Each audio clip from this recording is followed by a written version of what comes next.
Removal. Place the jacket and mobile system face down on an even, non-scratch surface. Push the release latch on the jacket outwards to release the latch clasp.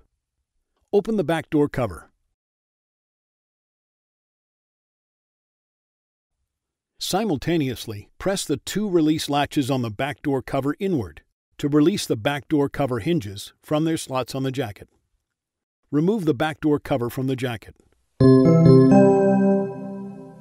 Replacement.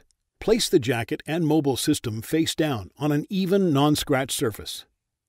Position the back door cover so that the pins on the hinges align with their slots on the jacket.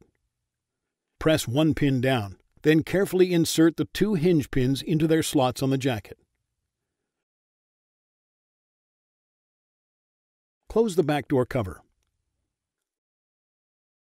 Push the back door release latch inwards to secure the back door cover to the jacket.